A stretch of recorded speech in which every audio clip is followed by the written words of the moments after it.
Hello नमस्कार, welcome to Kargil news India में आस्था शर्मा। तो आइए आज की बड़ी खबरों पे नजर डालते हैं। भारत सरकार ने लेफ्टिनेंट जनरल एनएस राजा सुब्रमणी को देश का नया चीफ ऑफ डिफेंस स्टाफ नियुक्त किया है। वह जनरल अनिल चौहान की जगह लेंगे और इस पद को संभालने वाले देश के तीसरे अधिकारी बनेंगे।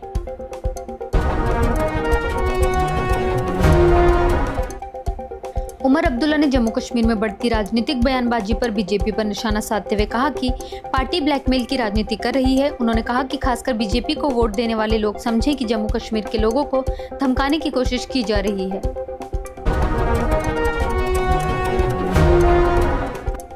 शुवेंदु अधिकारी ने पश्चिम बंगाल के पहले बीजेपी मुख्यमंत्री के रूप में शपथ ली। साथ ही 5 मंत्रियों ने भी पद की शपथ ग्रहण की। 207 सीटों की ऐतिहासिक जीत के साथ बीजेपी ने ममता बनर्जी युग का अंत करते हुए राज्य में पहली बार सरकार बनाई।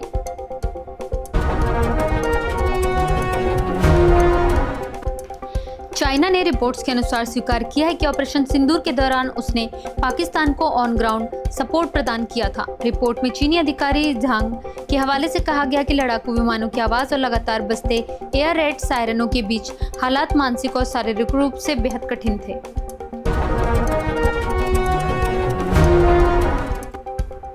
राहुल गांधी ने आरोप लगाया कि राष्ट्रीय स्वयंसेवक संघ और भारतीय जनता पार्टी ने चुनाव चुराने का सिस्टम बनाया है। उन्होंने कहा कि जनता के गुस्से का सामना करना पड़ेगा क्योंकि भारत में आखिरी फैसला जनता ही करती है।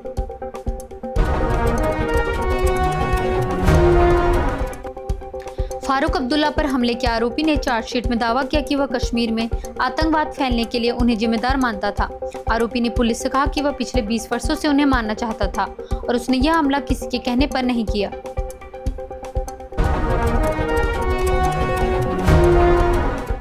भारत और पाकिस्तान के बीच तनाव कम करने की कोशिशों के तहत पिछले 3 महीनों में पूर्व सैन्य अधिकारियों और रिटायर्ड राजनयिकों की 2 अहम भू बैठकें हुई।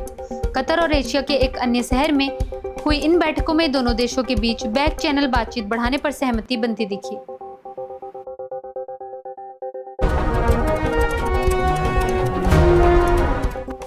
भारतीय सशस्त्र बलों ने ऑपरेशन सिंदूर और वैश्विक संघर्षों से मिले अनुभवों के आधार पर 2047 तक के लिए रणनीतिक लक्ष्य तय किए हैं।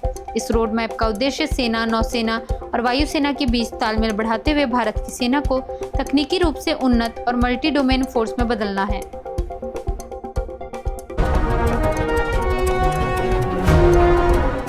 राजनाथ सिंह ने कहा कि ऑपरेशन सिंदूर ने भारत की उस क्षमता को दिखाया जिससे वह अपने दुश्मन को झुकने पर मजबूर कर सकता है। जयपुर में आयोजित जॉइंट कमांडर्स कॉन्फ्रेंस में उन्होंने इसे भारत की बढ़ती सैन्य ताकत, सामूहिक संकल्प और नए सैन्य दृष्टिकोण का प्रतीक बताया।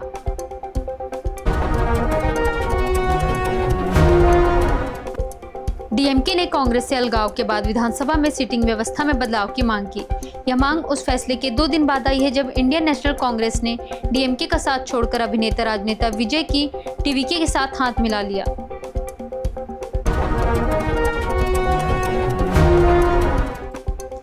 पूर्व प्रसार भारती सीईओ शशि शेखर वेम्पति को नया सीबीएफसी चेयरपर्सन नियुक्त किया गया है। यह नियुक्ति प्रसून जोशी के प्रसार भारती के सीईओ बनने के बाद की गई है।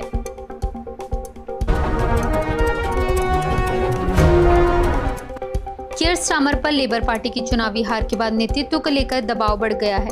एक नए सर्वे में उनकी ही पार्टी के भीतर समर्थन में बड़ी गिरावट दिखाई गई है, जिसे नेतृत्व पर सवाल उठने लगे हैं।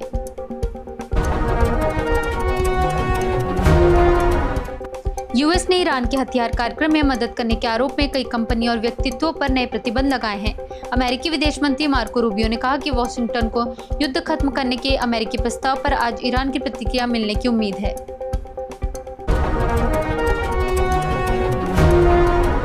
यूएस डिपार्टमेंट ऑफ डिफेंस ने एलियन और यूएफओ से जुड़े 161 गोपनीय दस्तावेज सार्वजनिक कर दिए हैं। इन डीक्लासिफाइड फाइलों में अपोलो मिशन की रहस्यमयी तस्वीरें भी शामिल हैं, जबकि आने वाले समय में और दस्तावेज जारी किए जा सकते हैं।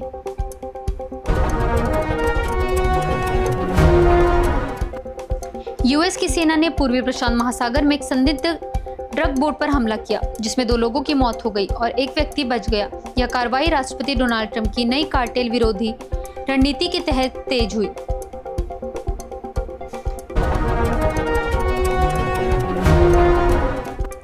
यूएस यूएस ने 2 ईरानी झंडे वाले तेल टैंकरों पर कार्रवाई की, जबकि अमेरिकी विदेश मंत्री मार्को रूबियो ने कहा कि अशांति समझौते पर ईरान की प्रतिक्रिया मिलने की उम्मीद है। वहीं ईरान ने जवाबी कदम के तौर पर स्ट्रेट ऑफ हॉर्मज में गैर समर्थक जहाजों पर शुल्क लगाते हुए प्रभावी नाकेबंदी लागू कर दी है।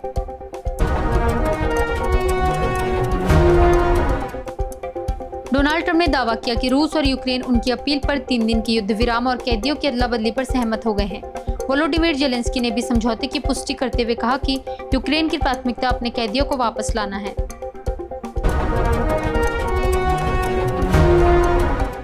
यूएस ने ईरान के खिलाफ संयुक्त राष्ट्र में नया प्रस्ताव पेश किया है, जिसमें स्ट्रेट ऑफ हॉर्मज में हमलों को रोकने की मांग की गई है। हालांकि चाइना और रसिया इस प्रस्ताव का विरोध कर सकते हैं, जिससे यूएनएससी में वीटो का खतरा बढ़ गया है। ये थी आज की बड़ी खबरें। बने रहिए गार्गी न्यूज इंडिया के साथ। मैं आस्था शर्मा, धन्यवाद।